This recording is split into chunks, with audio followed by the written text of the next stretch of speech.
Hello viewers, या लेक्चरमध्ये आपल्याला डिस्कस करायचं आहे करंट लिमिटिंग रिॲक्टर. ओके, तर करंट लिमिटिंग रिॲक्टर म्हणजे त्याच्या नावातच त्याचं फंक्शन आहे की करंट लिमिटिंग रिॲक्टर म्हणजे असा रिॲक्टर की जो काय करतो, शॉर्ट सर्किटला लिमिट करतो. ओके, तर त्याचं मेन फंक्शन आहे बघा, to limit the short circuit current. तर करंट लिमिटिंग रिॲक्टर कशासाठी वापरतो आपण? To limit the short circuit current. त्यानंतर शॉर्ट सर्किट हे त्याचं फंक्शन झालं, करंट लिमिटिंग रिॲक्टरचं हे फंक्शन झालं. त्यानंतर त्याची डेफिनेशन काय बघा, a value which is the circuit breaker can handle and additional reactance is connect is non as a reactor. म्हणजे सर्किट ब्रेकर शॉर्ट सर्किटची जी व्हॅल्यू हँडल करू शकेल आणि त्यासाठी आपल्याला जो ॲडिशनल रिॲक्टन्स कनेक्ट करावा लागतो त्याला आपण काय म्हणतो? रिॲक्टर म्हणतो. मग आता आपण ॲक्च्युली शॉर्ट सर्किट करंट किंवा एखादी फॉल्ट कंडिशन झाली तर ती लिमिट करण्यासाठी काय करतो किंवा तिला ब्रेक करण्यासाठी सर्किट ब्रेकर वापरतो. पण जर आपल्याला ऑलरेडी सर्किट ब्रेकर हे प्रोटेक्शन असून देखील आपण रिॲक्टर का यूज करायचा किंवा त्याचा उपयोग काय? तर त्याचं एक सिम्पल रिझन बघा. समजा इथं तुमचा एक सर्किट ब्रेकर आहे आणि त्यानंतर इथं ही लाईन आहे आणि इथं कुठेतरी फॉल्ट झाला. सपोज इथं कुठेतरी फॉल्ट झाला, ही तुमची फॉल्ट कंडिशन आहे. मग ही फॉल्ट कंडिशन झाल्यानंतर काय होणार आहे की करंट जो फॉल्टी करंट आहे, फॉल्टी करंट कुठं सर्किट ब्रेकरकडे फ्लो होणार आहे. याचा अर्थ काय, जो जितका जास्तीत जास्त शॉर्ट सर्किट करंट असेल किंवा फॉल्ट करंट असेल तो सगळ्याच्या सगळा करंट काय करायला लागणार, या सर्किट ब्रेकरला ट्रिप करावं लागणार किंवा त्याचं बर्डन घ्यावं लागणार आहे. पण समजा जर या केसमध्ये इथं जर रिॲक्टन्स असेल तर रिॲक्टन्स काय करतो, तर शॉर्ट सर्किट करंटला काय करतो, लिमिट करतो. म्हणजे समजा इथं जर आता 150 अँपिअर करंट जर फ्लो होत असेल, तुमचा फॉल्ट करंट किती आहे, 150 अँपिअर असेल, तर हा जो करंट लिमिटिंग रिॲक्टर आहे तो याला काय करतो, या व्हॅल्यूला डिक्रीज करतो. म्हणजे इथं जाणार आहे ती एक 100 अँपिअर पर्यंतची व्हॅल्यू असेल. म्हणजे हा जो शॉर्ट सर्किट ब्रेकर आहे त्याला किती व्हॅल्यू किंवा किती करंटचं बर्डन सस्टेन करावं लागेल, तर ते फक्त 100 अँपिअर. म्हणजे याचा अर्थ काय, तुम्ही खूप जास्त हायर रेटिंगचा पण ट्रान्सफॉर्मर किंवा सर्किट ब्रेकर यूज नाही केला तरी देखील तुम्ही higher protection, short circuit protection काय करू शकता, याला प्रोव्हाइड करू शकता. ओके, म्हणून याला काय म्हणतो आपण, reactor. A value which is the circuit breaker can handle, म्हणजे अशी व्हॅल्यू की ज्या व्हॅल्यूला सर्किट ब्रेकर हँडल करू शकेल, ज्या करंटच्या व्हॅल्यूला सर्किट ब्रेकर हँडल करू शकेल, त्यासाठी आपण ॲडिशनल रिॲक्टन्स कनेक्ट करतो. त्यासाठी काय करतो, ॲडिशनल रिॲक्टन्स कनेक्ट करतो, तर त्याला आपण काय म्हणतो, रिॲक्टर म्हणतो. तर जे मोस्टली रिॲक्टर्स असतात, तर मोस्टली रिॲक्टर्स काय करतात, connected in series with the system. तर ते सिस्टीमच्या काय केलं जातं, सिरीजमध्ये कनेक्ट केलं जातं. जनरेटरच्या सिरीजमध्ये असेल किंवा फिडरच्या सिरीजमध्ये. पण मोस्टली हे जे रिॲक्टर्स असतात ते कसे कनेक्ट केले जातात, in series with the system at suitable points. Suitable पॉईंटला ते सिरीजमध्ये कनेक्ट केले जातात. त्यानंतर बघा, अ रिॲक्टर इज अ कॉईल. म्हणजे आता रिॲक्टरचं स्ट्रक्चर कसं असतं किंवा कन्स्ट्रक्शन कसं असतं. A reactor is a coil of number of turns. म्हणजे रिॲक्टर हा काय असतो, नंबर ऑफ टर्नचा काय असतो, कॉईल असतो. Design to have large inductance as compare to its ohmic resistance.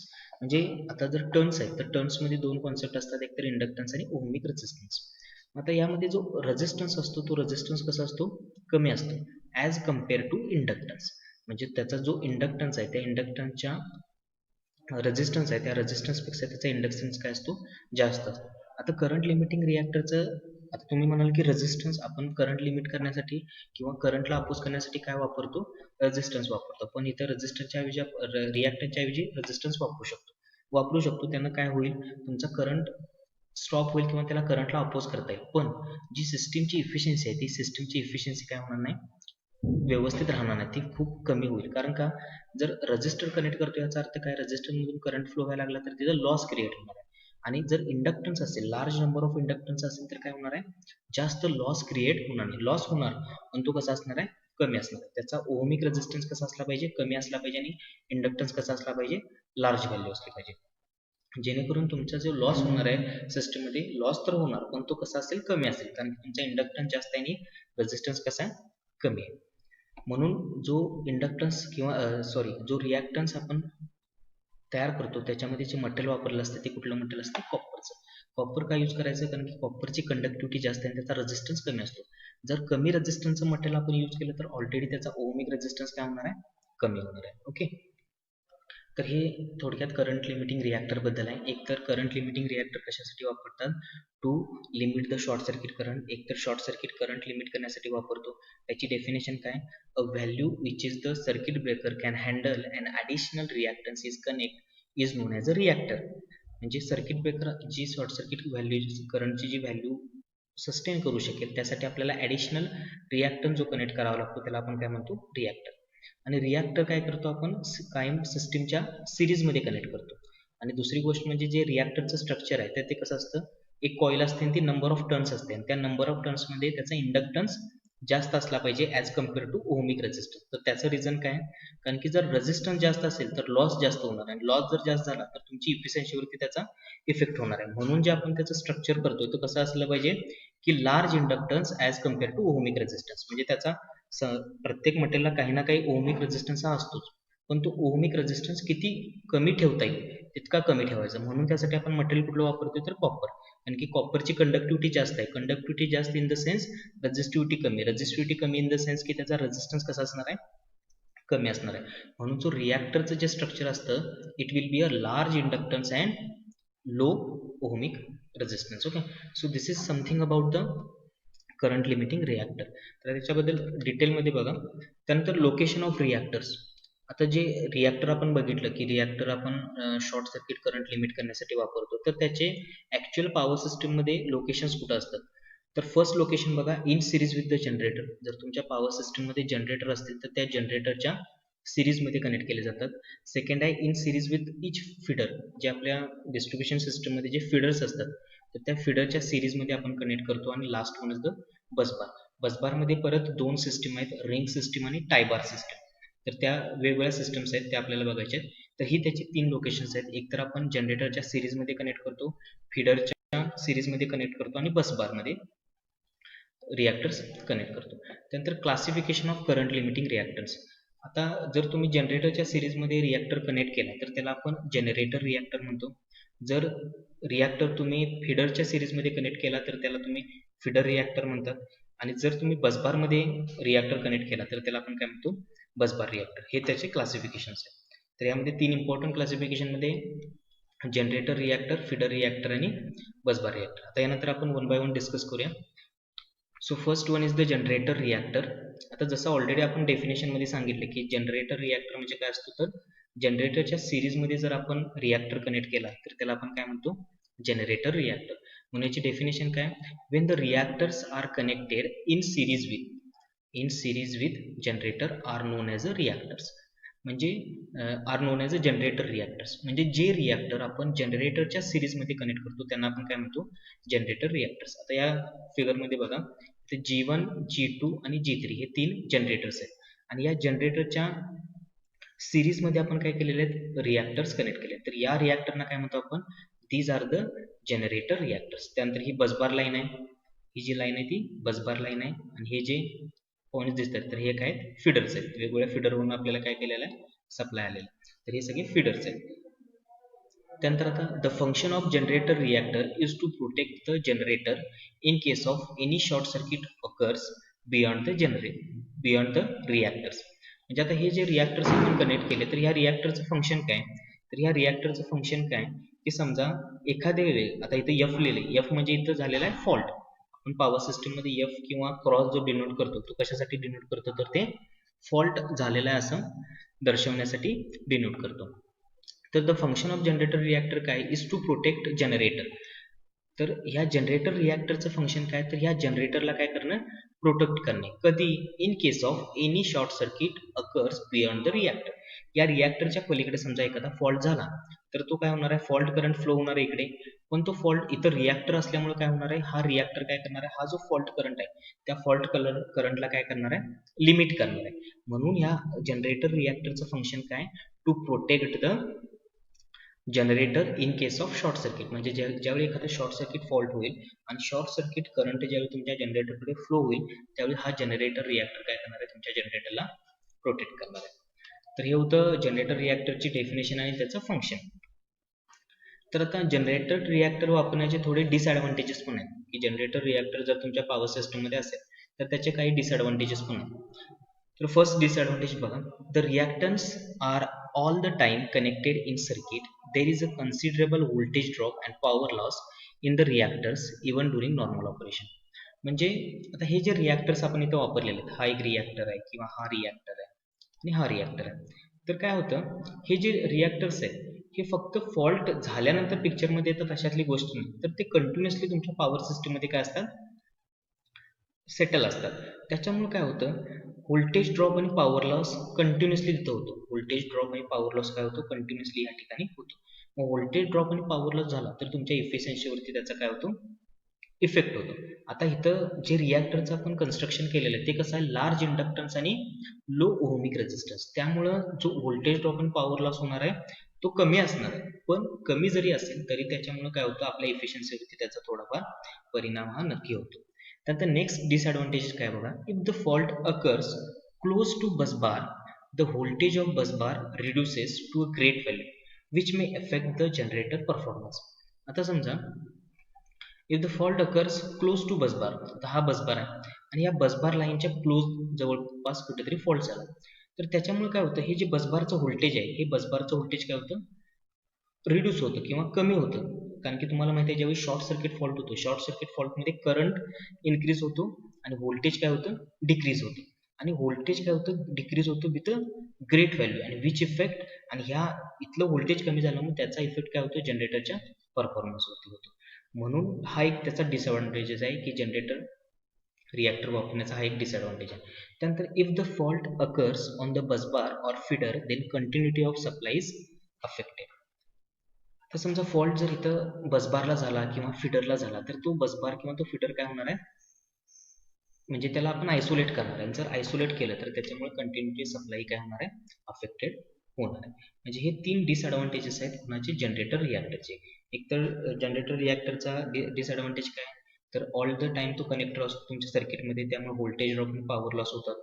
Normal ऑपरेशनमध्ये व्होल्टेज ड्रॉप आणि पॉवर लॉस होतात. त्यानंतर एखादा फॉल्ट झाला बसबारवरती किंवा क्लोज टू बसबारवरती, तर त्याच्यामुळे बसबारचं व्होल्टेज कमी होतं आणि त्याचा इफेक्ट काय होतो, जनरेटरच्या परफॉर्मन्सवरती त्याचा इफेक्ट होतो. आणि if the fault occurrence on the busbar, म्हणजे बसबार वरती किंवा फिडरवरती एखादा फॉल्ट झाला तर त्याच्यामुळे काय होतं, जे आपला इलेक्ट्रिसिटीची जी कंटिन्युटी सप्लाय तो काय होतो त्याच्यामुळे अफेक्ट होतो. तर हे जनरेटर रिॲक्टर बद्दल आहे की त्याचे थोडे डिसएडव्हान्टेजेस पण आहेत, त्यामुळे हा मोस्टली यूज करत नाही. त्यानंतर नेक्स्ट आहे बघा, फिडर रिॲक्टर.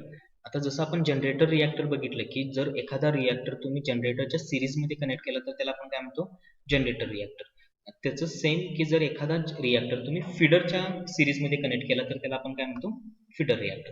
म्हणून याची डेफिनेशन बघा, when the reactors are connected in series with each feeder. म्हणजे जनरेटरच्या सिरीजमध्ये असेल तर त्याला जनरेटर रिॲक्टर म्हणायचं आणि फिडरच्या सिरीजमध्ये ज्यावेळी आपण कनेक्ट करतो त्यावेळी त्याला काय म्हणायचं, फिडर रिॲक्टर.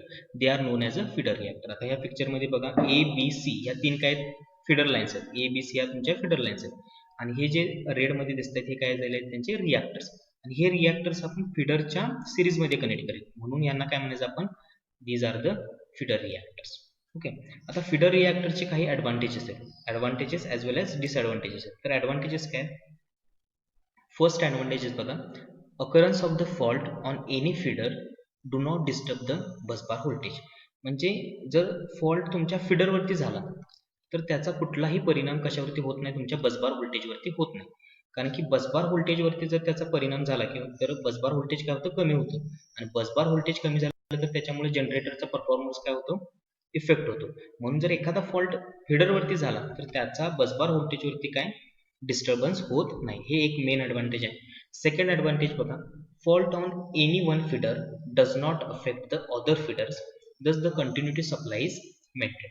म्हणजे आता फिडर यूज केल्यामुळे काय झालं, समजा इथं ए फिडरवरती फॉल्ट झाला तर तुम्हाला काय करायला लागणार आहे, फक्त ए फिडर तुमच्या सिस्टममधून आयसोलेट होणार आहे, बी आणि सी हे काय होणार आहे तुमच्या सिस्टममध्ये ॲज युजल असणार आहे. बी आणि सी ॲज असल्यामुळे काय होणार आहे, ते तुम्हाला इलेक्ट्रिसिटी देणार आहे, त्यामुळे तुमच्या कंटिन्युटी सप्लायवरती काय इफेक्ट होणार नाही. म्हणजे हे एक ॲडव्हान्टेज आहे की एखाद्या फिडरवरती फॉल्ट झाला तर बाकीचे जे दोन फिडर आहे किंवा अदर फिडर्स आहेत ते तुम्हाला सप्लाय देऊ शकतात. तर हे दोन ॲडव्हान्टेजेस आहेत फिडर रिॲक्टरचे. पण याच्याबरोबर फिडर रिॲक्टरचे थोडे डिसएडव्हान्टेजेस पण आहेत. तर डिसएडव्हान्टेज ऑफ फिडर रिॲक्टर काय बघा, if any fault occurs on the bus bar then there is a no protection provided for the generator. आता आपण प्रोटेक्शन कुणाला द्यायला लागलोय, तर फिडरला द्यायला लागलोय. म्हणजे फिडरच्या इथे एखादा फॉल्ट झाला तर तिथून फ्लो होणारा जो फॉल्ट करंट आहे तो काय करणार आहे, फिडर रिॲक्टर लिमिट करणार आहे. पण समजा एखाद्या वेळी फॉल्ट जर तुमच्या बसबारवरती झाला, आता इथं फॉल्ट झाला किंवा या ठिकाणी फॉल्ट झाला, तर त्या केसमध्ये आपण जनरेटरला कुठलंही प्रोटेक्शन प्रोव्हाइड करू शकत नाही.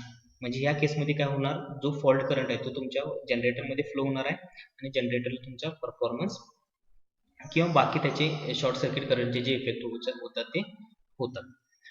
त्यानंतर सेकंड बघा, the reactance are all the time connected in circuit. There is a considerable voltage drop and power loss in the reactor during normal operation. म्हणजे हा सेम तुमच्या जनरेटर रिॲक्टर जसा आहे त्या जनरेटर रिॲक्टर प्रमाणेच काय, हा सेकंड डिसएडव्हान्टेज. म्हणजे जर व्होल्टेज ड्रॉप किंवा पॉवर लॉस, रिॲक्टर जर तुमच्या कंटिन्युअसली तुमच्या पॉवर सिस्टममध्ये कनेक्ट असेल तर त्याच्यामुळे व्होल्टेज ड्रॉप आणि पॉवर लॉस होणार आहे. पण ॲज युजल आपण रिॲक्टरचं जे कन्स्ट्रक्शन बघितले की त्याचा लार्ज इंडक्टन्स आणि लो ओहमिक रेझिस्टन्स आहे, त्याच्यामुळे होणारा व्होल्टेज ड्रॉप किंवा पॉवर लॉस हा कसा असणार आहे, कमी असणार आहे. पण तो जरी कमी असला तरी तो तुमच्या पॉवर सिस्टमच्या इफिशियन्सीवरती काय करणार आहे, त्याचा इफेक्ट करणार आहे. तर हे काही पॉईंट्स होते करंट लिमिटिंग रिॲक्टर बद्दल. करंट लिमिटिंग रिॲक्टरचं मेन फंक्शन आहे to limit the short circuit current. तो आपण का वापरतो, तो आपण सिरीजमध्ये वापरतो सर्किट ब्रेकरच्या. कारण की जर एखादा फॉल्ट झाला तर त्या फॉल्टमुळं जास्तीत जास्त करंट कुठं फ्लो होणार आहे, सर्किट ब्रेकरला. सर्किट ब्रेकर तो ट्रिप करू शकतो, पण जर फॉल्ट करंट खूप जास्त असेल तर तुम्हाला तितक्या मोठ्या रेटिंगचा सर्किट ब्रेकर यूज करावा लागणार. मग तो मोठ्या रेटिंगचा सर्किट ब्रेकर यूज करणं हे कॉस्टली असतं आणि अनइकॉनॉमिकल असतं पॉवर सिस्टमसाठी. म्हणून ते रिड्यूस करण्यासाठी आपण काय करतो, तर रिॲक्टर वापरतो. जेणेकरून रिॲक्टर तो जो शॉर्ट सर्किट करंट आहे तो थोडाफार लिमिट करेल आणि उरलेला करंट आहे तो सर्किट ब्रेकर काय करेल, ट्रिप करेल. जेणेकरून सर्किट ब्रेकरवरती जास्त बर्डन येणार नाही. त्यानंतर आपण बघितले की लोकेशन काय असतात, एकतर आपण जनरेटरच्या सिरीजमध्ये वापरतो किंवा फिडरच्या सिरीजमध्ये वापरतो आणि इव्हन बसबारमध्ये वापरतो. त्यानंतर आपण जनरेटर रिॲक्टर बघितले. जनरेटर रिॲक्टर म्हणजे काय, जर रिॲक्टर तुम्ही जनरेटरच्या सिरीजमध्ये कनेक्ट केला तर त्याला आपण जनरेटर रिॲक्टर म्हणतो, आणि जर तो फिडरच्या सिरीजमध्ये कनेक्ट केला तर त्याला आपण काय म्हणतो, फिडर रिॲक्टर. तर ह्या दोन्हीमध्ये एक कॉमन डिसएडव्हान्टेज कुठला असेल, तर रिॲक्टन्स तुमचा कंटिन्युअसली कशामध्ये असतो, पॉवर सिस्टममध्ये असतो. त्याच्यामुळे व्होल्टेज ड्रॉप आणि पॉवर लॉस हा कंटिन्युअसली तुमच्या सिस्टममध्ये होत असतो. पण तो जरी पॉवर लॉस किंवा व्होल्टेज ड्रॉप कमी असला तरी तो लॉस आहे आणि त्याच्यामुळे आपल्या पॉवर सिस्टमच्या इफिशियन्सीवरती त्याचा काय होतो, इफेक्ट होतो. तर हे थोडे पॉईंट्स होते. तर त्यातला आपला एक पॉईंट फक्त राहिला आहे की बसबारमध्ये बसबार रिॲक्टरमध्ये दोन टाईप्स आहेत, रिंग टाईप आणि टाय बार सिस्टम. ते आपण नेक्स्ट लेक्चरला डिस्कस करू. I hope you like this video and thanks for watching this video.